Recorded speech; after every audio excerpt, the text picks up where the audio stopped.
Welcome to the Whitetail Legacy Podcast. We're all set up here down this creek bottom. Bean Buck's been in here a bunch of times, so good chance to see him on him. Meh. Smoking. I think he just crashed, bro. Absolute money, dude. It's 76 degrees out. We just set up 80 yards from a buck and killed him at 18 yards. Here we are. We're set up on this creek that's been absolute fire for the last 8 days. We know a shooter went in here to bed this morning. Meh. Smoked his ass tonight. You get it? That was at 8, dude. That's at 8. Bucked out October 28th. Homie's up for the rest of November. But absolute incredible season. Both kills on hanging hunts, right on the beds, and just making it happen.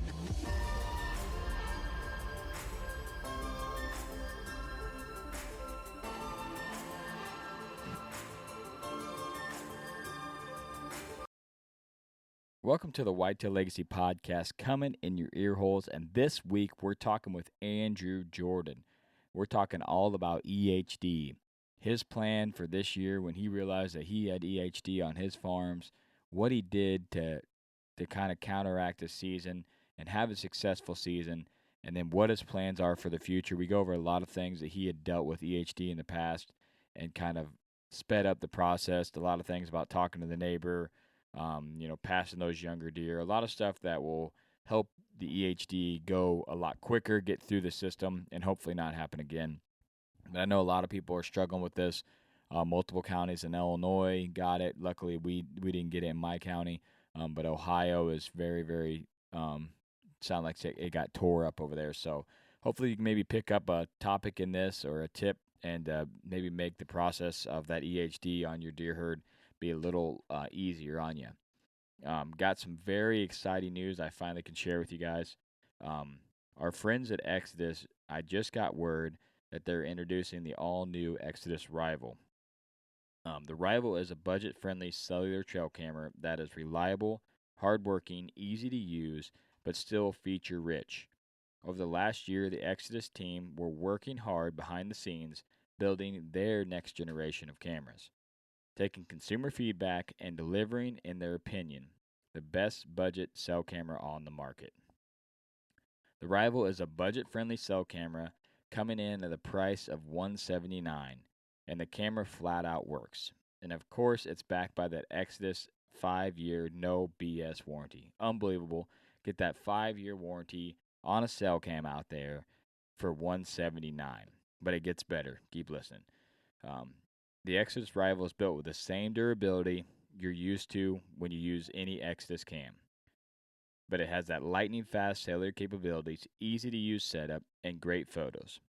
While developing the Exodus Rival, their goal was to design a simple yet very effective cellular trail camera that flat out works. So let's get into the specs real quick. It's got a 0.3 second trigger speed, 70-foot detection distance with adjustable sensitivity, 30-second photo transmission, adjustable image quality on upload, crisp HD image, compatible with the Exodus SP18 solar panels, and once again, it's backed by that 5-year no BS warranty. The Exodus Rival is officially opening for pre-sale on January 16th, Monday evening at 7:30 Eastern Standard Time, and orders will begin shipping February 6th. Now, here, this is the good part. This is where you really want to listen. If you use the code LAUNCH, all capital LAUNCH, you're saved $30 off each camera while supplies last, or February 14th at midnight. So if they run out of the cameras at that $30, they're going to shut it down. If not, it's going to run to February 14th at midnight. So help support this podcast and Exodus by using the code LAUNCH at the website exodusoutdoorgear.com. And there's a lot to know about this particular product, and it's new. It's a new product for them. So Exodus team will be going live on all their social platforms to officially announce the Rival January 16th at 7 p.m. Eastern Standard Time. So mark your calendars and join us to learn all the details. If you have questions, we'll answer them and earn a chance to win one of the very first Exodus Rival cameras. So if you guys are interested in this and you can catch that live, you'll get all the details. If not, everything will be up on the website January 16th. But the main takeaway from this is use that code LAUNCH. That's $30. You're down to $150 for a 5-year warranty cam. And, it's an Exodus camera. So you got that theft coverage. You got that anything goes wrong for 5 years, you're covered at $150, guys. Unbelievable deal. And you also, one thing I love about the Exodus that I've said multiple times is you don't have to have 5 startup fees and 5 different plans for 5 different cameras. They're all on one plan. So if you run 5 Exodus cameras, they're all under one plan, and you pay for the data that you use. It's a great thing that they have. It's way more cost effective than having all those fees for every one of your cams when they have one net cost all the way across the board. So make sure and check out that. I'm really excited to be able to let you guys know about that. It's going to be coming up real quick when you guys listen to this episode. So mark it on the calendars and check it out. All right, let's get into the show. All right, I got my good buddy Andrew on tonight. How you doing tonight, brother? Oh, doing good, man. How are you? Doing great. I appreciate you coming on and chit-chatting with me. We've been talking on the web for a while and talking in person a couple times. And yeah, man, keeping up with each other's deer season. So nice to have you on the phone here for a half hour or so and chat about what you had going on this year. Yeah, man, no problem. I'm just sitting here in my living room, just hanging out. Nice. On this nice cold, brisk night. Yeah, it's brutal out there, man. Well, you, like a lot of other people in Illinois and Ohio, you kind of had a spell of EHD go through your area and kind of terrorize you this season. And you've been kind of dealing with some low deer numbers all around.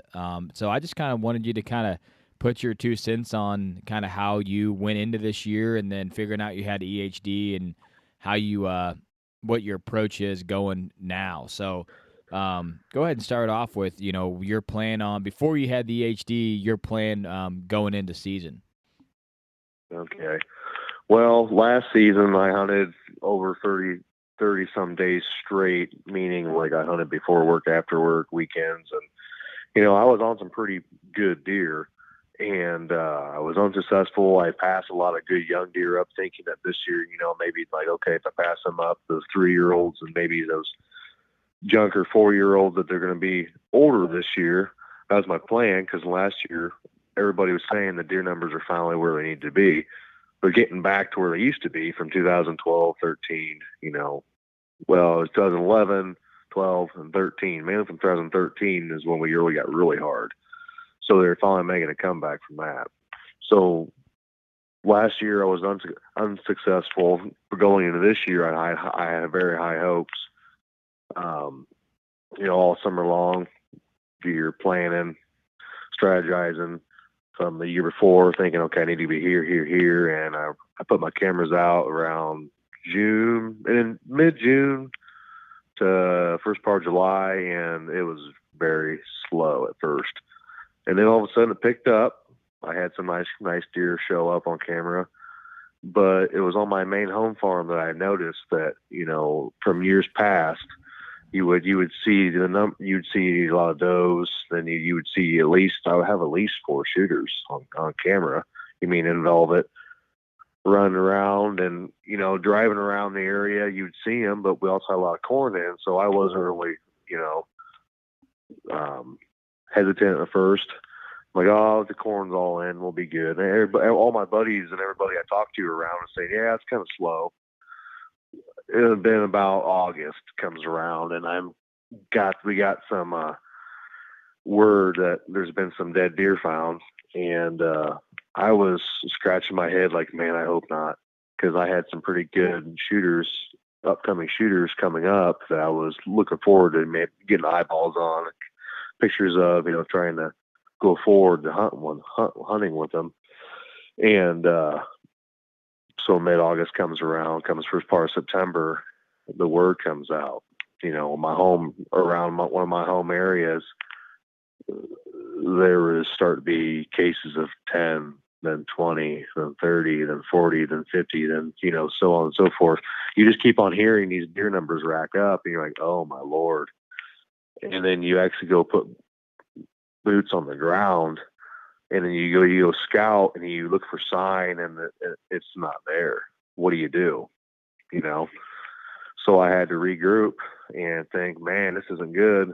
And so I had to back off my home farms that I've been hunting pretty regularly for the last 3-4 years. And I had to, think, where am I going to go? What am I going to do? So I live in the Tri-County area, what we do anyway. So luckily I have 2 other farms in 2 separate counties that luckily didn't get hit as bad with EHD. So that's where I focused this season on, was those 2 counties. And I ended up harvesting, and I always harvested a big doe with my bow in early October. Had I stuck a buck high with, again, in mid-October on the same farm, and then I was able to harvest a nice, respectable deer down in Hancock County during gun season. But I'm still obviously chasing deer around here, but it's pretty slim pickings, as in the deer numbers are really low. Yeah, so you had the impact of the, getting the word that these EHD deer were coming up, and you're kind of trying to figure out what you wanted to do and spreading your legs. I'm assuming you put, most of your effort into these home farms where you're trying to kill these bucks that you were passing last year and already had intel on. So now you're trying to go to new pieces and new ground and pick up the pieces and make stuff happen. You do hunt with a trad bow pretty much exclusively, right, during bow season? Yeah, pretty exclusively. I got the bug. I've shot, I grew up shooting a bow with no sights, and then as I got a little bit older, around grade school, I got my first compound with sights, and then, hunted with one until I was been up to 4 or 5 years ago now. Me and my few buddies got we picked recurves up, started shooting them, and then we got hooked, and then here I am. Nice. Yeah, so you're not only dealing with the EHD, you're also dealing with trying to get deer in really, really tight range to be able to get the shots. Yeah, I mean, even with my compound, man, all my stuff's in close. I like to hunt them, so I like to be in tight. I like to be within like 25 yards and in. I shot my doe this year at 20 yards, 25-ish yards, like right between 20 and 25 yards. And it was, to me, it's just I make that shot all the time. So I like to hunt them in tight, no matter what weapon's in my hand, even with a gun. Nice. It's just the fact that, it's really hard to hunt a deer that's not there. Yeah. You know what I mean?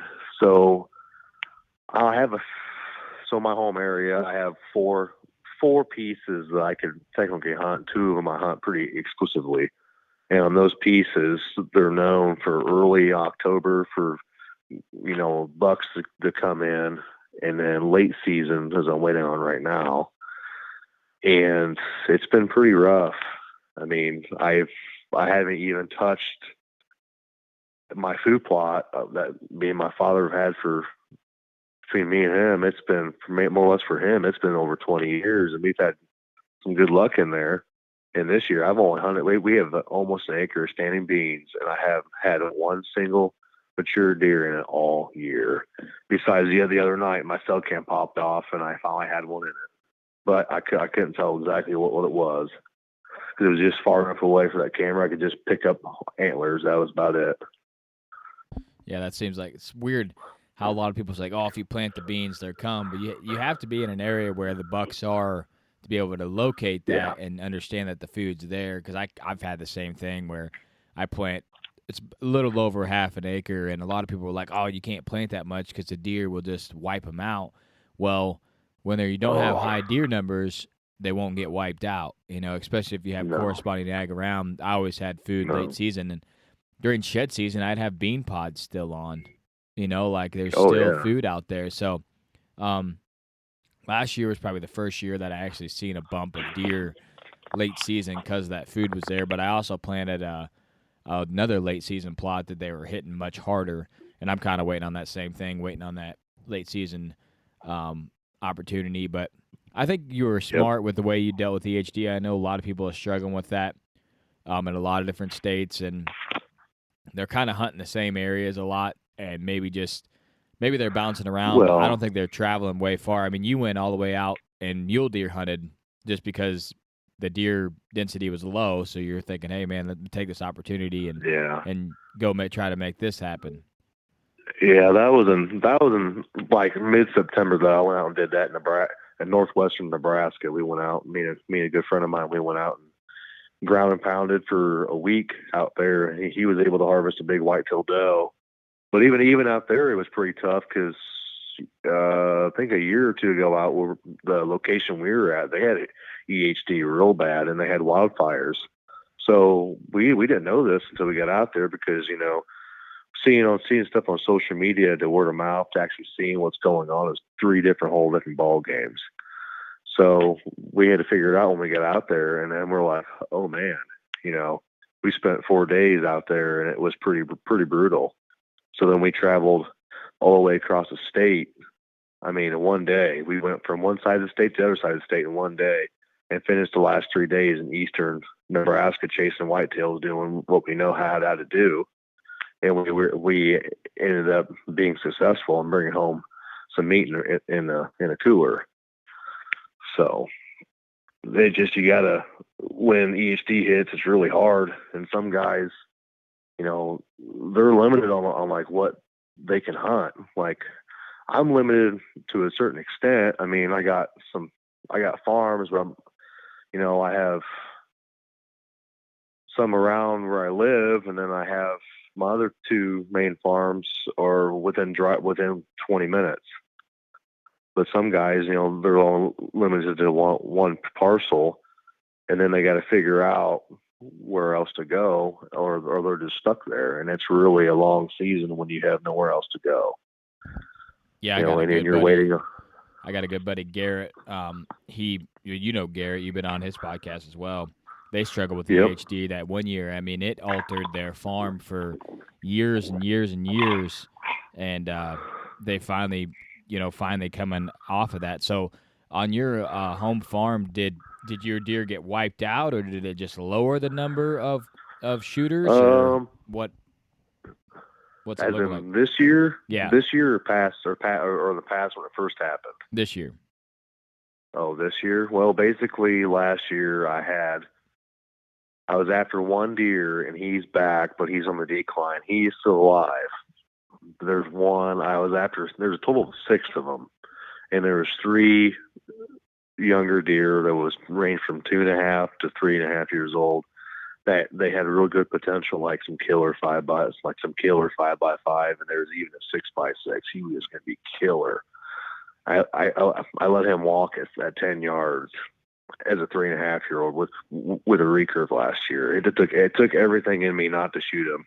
But I knew that he was going to be something if you give him a few years. So that was, let's say I got like $8.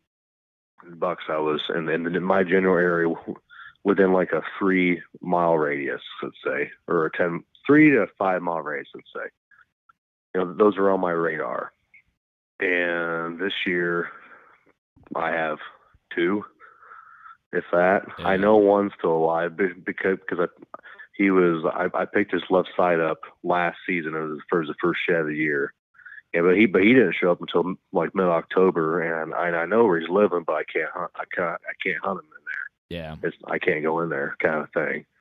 And then the other one, I have a few pictures of him, and then he's a ghost. So I don't know if he's dead. I don't know if the neighbors killed him. I don't think so because, during gun season around here, usually you would know if something was harvested. You would know. I mean, I love pretty those. Obvious. I love when the lockers post all the big deer that come in. I'm like, yeah, keep posting it so I can see if one of my shooters got killed. Yeah. I'm always Yeah. like, oh, that's not one of my deer. That's not one of my bucks Oh, on cam. no. I mean, you're going to have a lot of the deer. I mean, there's still big deer around here. Don't get me wrong. I mean, they're far and few between now, but they're here. You just got to be really patient. You got to be there at the right time, hunt the right circumstances, and you have to actually put, feet on the ground and go in and scout and figure out, like, are they here? Go jump them out of their bed, figure out where they're at, and then make a game plan and go in there after them if you can, but around here, I mean, it's a lot of private ground, so you kind of limited to what it is. I was listening to a podcast about, and they were talking about, public's the new thing about how it's hard to kill them on public, but sometimes it's damn hard to kill them on private when, you know that they're living somewhere else, but they're alive, but you just can't hunt them because they're on someone else's property, and you're hunting a ghost, and you're like, man, if I could just get in this timber over here, I'd have a really good shot at him. I might not kill the deer, but at least get damn closer. So I'm pretty sure I told you this story. I might have. I'm not too sure if I have or not. But like last season, he was a great big 9-pointer. Like he was 300 pounds on the hoof, pretty freaking easy. And I had this deer patterned to the minute of where he was going to cross and come off the field, go along the creek, and then go and cross in like a transition. It was like a drainage. And he had nowhere to go but come right below my tree at 10 yards. There were sheer drop-offs on both sides, and there was like a funnel lane like right in front of me.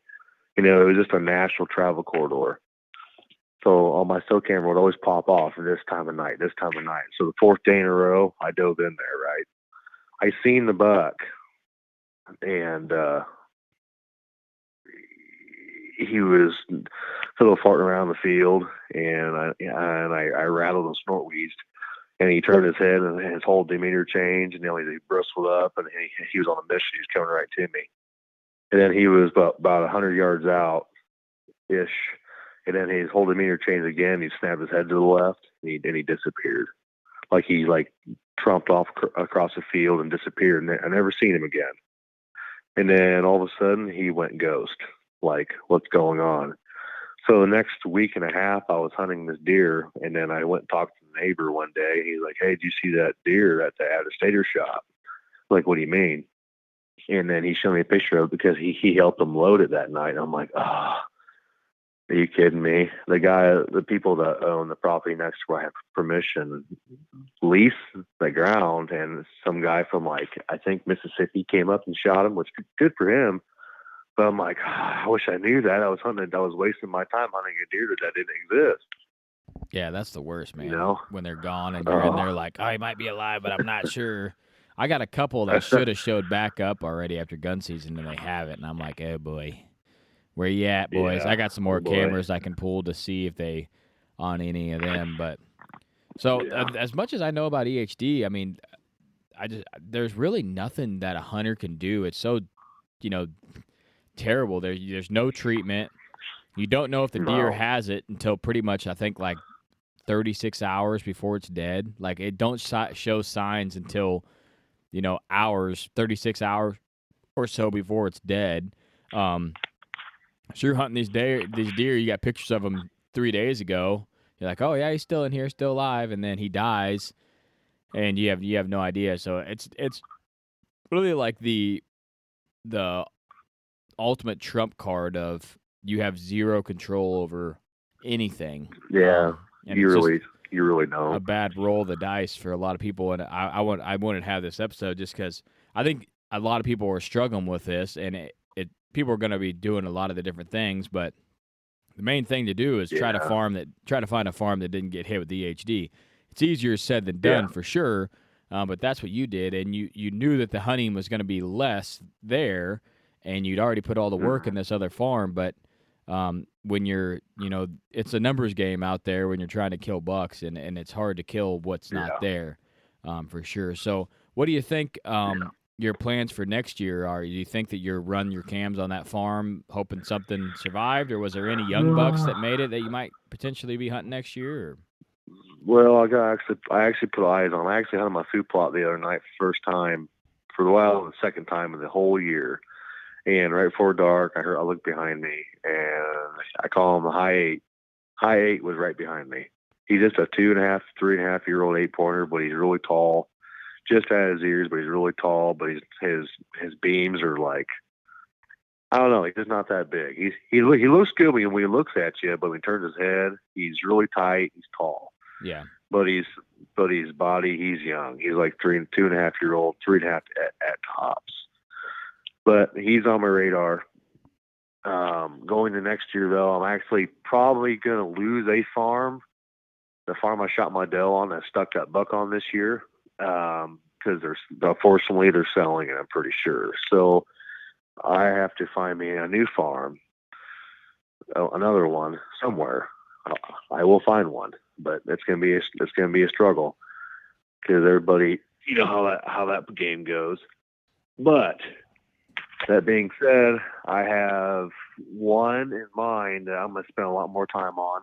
I actually just acquired it this year, so I'm going to spend a lot more time on that farm next year, setting stuff up. This year was a learning curve. I've seen a lot of shooter deer in there. I've seen probably 3 or 4 of them there when I was bow hunting all year, chasing them around, and I was trying to figure them all out, and I think I have it somewhat figured out. But going back to where my home farm is, you can only put so many cameras on this farm because it's mainly agricultural ground, but it's very limited amount of timber, but the terrain, you have to pick and choose where you want them, but they're going to move. They've been moving the same pattern on that place for years. So I'm basically going to take inventory, see what's in there, and keep, that in the back of my head. Now, saying if one actually shows up and is like patternable in early October, I'll dive in to my food plot. But mainly, I'm going to save it for late season, because late season out there is usually where it shines, because that food or whatever I have in there that year will usually draw deer in. It has for years, but with this number of low deer density, it might be pretty tough. Yeah, I might be spinning my wheel. It's I might tough, be spinning man, my wheels, but when you get that low in deer density, and I know the big woods is like that, where it's just really low deer density, and deer are hard to find. And I've been lucky to where I've always had higher deer density and seen a lot of deer. Maybe not seen shooter bucks, but there's always a few shooter bucks somewhere at a chase. So we lucked out in my county. I don't think we had any EHD this year. Yep. But I know this time of year you pretty well got her beat if you made it. The buck made it this far. He might die next summer, though. You never know. I know EHD kind of comes in waves there for a couple of years, hits real bad, then hits again. So hopefully next year it doesn't hit you again. But I know I'm just a little bit further north, but if you could find something in this county, I think you'd be pretty safe, to where it wouldn't have had an impact on you last year. But it's crazy how it could be county to county like that, Yeah, I mean, you're just a county above me, and pretty much. And the crazy thing is here's like a hypothesis that some of the local guys that brought to my attention, and we've had some discussions uptown at the bar over a few drinks over, where I'm at. I'm like right in the tri-county, so like 3 counties are bang, bang, bang. I'm right in the middle of them all. So like I can be in one county in 2 miles, and one county in a mile, and one county in 4 miles. But we're on the high ground. So where does water start? High ground. When you have a drought, where's the water going to end? Low ground, right? Yeah. So this year, I mean, we had some rain, but nothing like, it wasn't like a severe drought, but we didn't have as near as what we should have. And I remember when I was running cameras and scouting and trimming trees and going and checking stands, most of these creeks around home, they were dry. I mean, really dry. And so that was towards the end. I would dive into my farms about once a month. And I noticed that towards the end of July and mid-August, it's pretty dry. And it all makes sense because, HD comes from that bug and the water, stagnant water, good chance you might going to get it because them deer are going to go to water. You know, if it's right there stagnant, they're going to drink it. Yeah. That's a good theory, So, man, that the high ground might have got affected worse than the low ground. That's something that I wouldn't even have thought about, that other people that had EHD might want to think about too, especially those guys out in Ohio that are hunting hill country. Maybe if they went down into the river bottoms, maybe they didn't get as hit as bad, you know? Yeah. So I know a lot of people around here. So then I'm I have a neighbor. He has a place down in, let's say, down by Macomb area. I know a lot of people down in that area, and they said they have none. Or if you go up north to you guys, you have none. Or if you go, let's say, west of here towards Monmouth area, you know, they're not really not seeing much. But in my general area around me, let's say from where I'm at towards, let's say, Peoria, yeah, pretty much. I mean, there's a lot of dead deer. I know Peoria County had a bunch of dead deer in that area. They seem to get hit every single time. Yeah. So. I mean, I don't know. It's weird. Peoria County, so Peoria, Knox, and Fulton County around me. Mm-hmm. I'm in the Tri-County area. So it's Knox and Fulton wasn't really hit as hard as Peoria. Yeah, it seems like Peoria is the one that always kind of gets the smack when it comes through. Because I think it was probably, like you said, back. I remember when I was hunting back there, and it was pretty, big in that 2013 time frame. It seemed like people were really talking about it pretty big, worried about the 2014 season.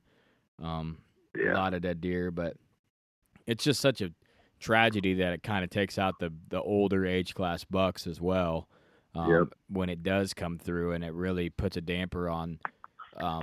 And recording this episode, it's important to talk through kind of what you're going to do after you experience a year like that, because if everybody keeps going out there and wanting to kill younger class deer, it's just going to take longer for that county to bounce back. Yep. Sometimes, because I told you put a bunch of work into one farm and you want to kill off that farm, and you're going to kill a younger age class deer. Maybe it's best to move on to a different property and still keep that same goal, and let that other property kind of soak and work through the processes and kind of not only help out you, but help out all your neighbors and the county in general. Yep. So people around me, they're pretty aware of the situation, what's going on. So this year during gun season, I think I didn't really hear of any really like young deer being killed or whatever. I don't really care who kills what, but that's the consistency I've seen. People just around here, they know about it, and they see like a mature doe, they'll shoot one, and then they're shooting big bucks if they're coming, but they're passing all these younger deer for the most part around here. That, or I know some guys that haven't even touched their farms around here because they know how bad it is. It's a ghost town. So they're not even going on them because they're saving them. They're just staying out of there, and they're focusing on other pieces, or they're chasing waterfowl. I mean, that's just the general consistency of what's going on around here. Yeah, that's good for the county though, and good for all the neighbors. The people that really love deer hunting, they're going to get out there and try to run down something, But like I said, I've been really blessed to not have to deal with it. But just talking to you kind of gave me some ideas. If you are dealing with this, monitor the cams, but try to be selective of what you kill off that farm and try to get something else. And man, you might get something else, and it might be better than the farm you had before. So it might be a blessing in disguise. You never know, but it really sucks when, I've had it happen to me multiple times where I have a lease and I put all my work in it and lose it, and some of my losing leases stories from other people talking about it, and it's just bad situations and people spreading rumors make you lose leases and shit. But I never lost a lease. I never really had a lease before, but I lost some permission farms like that. You go in there, high hopes, and then all of a sudden it's like, We gotta go. We gotta pull our stuff out of here and find something else. Yeah, tough, man. Kind of thing. Yeah, that happened to me this year again. Put a bunch of work in on one property and then gets pulled out from underneath you, and you got to kind of pick the pieces up and decide what you're going to do and change your whole entire plans for season and what bucks you're going to target the most and try to make the best that you can do. But I know EHD is a huge topic, and a ton of people are struggling with it. This late season, you're gonna be hitting that plot. When do those bucks normally come around on that late season, or does it depend on the weather? Depends on the weather, but years past, let's say, low density or high density, they always general consistency of the area. They usually kind of congregate. What deer are in the area, they kind of congregate because the property next to me is a big giant bedding area, more or less. So they kind of congregate in there, and I have food. So it's just a natural travel corridor as it is, and they start funneling in there generally between December, let's say December 6th, 7th-ish to, February. And what usually happens is I have a 3-week window. So it's going to be around this time of year, Christmas to, January until the very last day of season. That's just that's my window. That's what I see too. It seems like you're waiting for that late season. You're like, man, they're not going to show up. They're not going to show up. And then like the 5th of January, my deer show up on the plots. It's like, yep, they're finally coming off those rut areas, getting back to those summer zones real late in the year. Yep. And they're like, oh, I'm back. And then they get on that food. So I'm holding out. I got a couple good late season food plots, and one of them they just demolished. So I don't have very high hopes for it. But the other one's looking real good still. And I got a few deer trickling in there every now and then. And I got a lot of good 3-year-old deer that made it through all the gun seasons. So should have lots of targets for next year. But the place that I have permission to plant the plots, it's just a fly-through property. So they don't really stay on there besides summer and fall. So next year I'm going to go all out on the late season plots. I'm going to make them about twice as big and different food, and really try to hold some deer late season and see if that can alter my season for the better on some of these bigger class deer that I've been chasing on that property. But yeah. Seems like I said, a lot of people are ready to hang it up. Christmas time comes, New Year's, they're like, man, it's over. Oh, yeah. And then you still got those 15 days. And sometimes, like I said, we went in last year, and my hunting partner, homie, he missed a buck like the 10th of January. And it was a really solid class deer. We've been chasing all year, had pictures of him all year. Couldn't get on him. Left for the rut, came back, showed up the day before we were there, daylight. We went in there the next day, and he was on the very first deer on the plot, 45 minutes worth of light left. So it was crazy. But yeah, that sounds like I have a few stories late season. It's one of them situations where I cut my teeth on, and, just like now until back then, guys are like, why are you hunting? You still hunting deer this late? Man, it's so cold outside. You should be chasing geese or doing something else and chasing them dang whitetails. I'm like, dude, it's like some of the best hunting right now. Right now is like some of the best hunting compared to November. Yeah, it's really good. I'm like, you know why? And they're like, why? I'm like, because them bucks are really easy to pattern. Yeah, and there's way less hunters out there. Yeah, I mean, here's the deal. I mean, everybody knows this in the wintertime. Them deer, they bed all day long, and they feed all night. Yep. So, basically hunt the food where they're coming to, and you hope and pray they come in daylight. Yep. But it definitely gets simplified at that time of year. Yeah, but that means, hunting in brutal cold weather and just grinding and toughing it out. I mean, one year I've hunted all late season, and it was well below zero. I mean, it's cold right now, but back then, for me, it was pretty cold because I didn't have the clothes I do now back then, and I was hunting tree stands, man. Yeah, and it was cold. Yeah, brutal. Yeah, I got some late season sets of me, some aces in the hole, some food plots. I'm gonna go in on public and hunt my late season area. That's really, really good, and see if I can Yep. have any success. But, well, man, I appreciate you coming on here and chatting with me. And hopefully next year the EHD won't be as bad as we thought, and some of those shooters will show up. But Oh, there'll be big deer show up, man. There's always going to be deer. There's always going to be something there. Something's going to pass through. Something's going to meander through. You just got to be really patient, and you guys got to grind it out. Yep. All right, brother. Well, appreciate you coming on. All right, guys. Well, I hope you enjoyed that episode with Andrew covering EHD, the ups and downs of it. This is something that I've never had to deal with. Been very blessed, but everybody that's out there dealing with it, I feel for you. I couldn't imagine losing all those target bucks. The odds just keep going down and down with everyone that you lose. But keep your head up. Looks like there's some things you can do that we covered in this episode, and try to find that new ground. If you can, knock on some new doors and maybe a different county to get by for a few years, and maybe you find a hidden gem. Maybe they push you to go to a new piece, and it'd be the best piece you ever hunted. So hopefully it'll turn around for everybody that is affected with this. I will be at ATA show.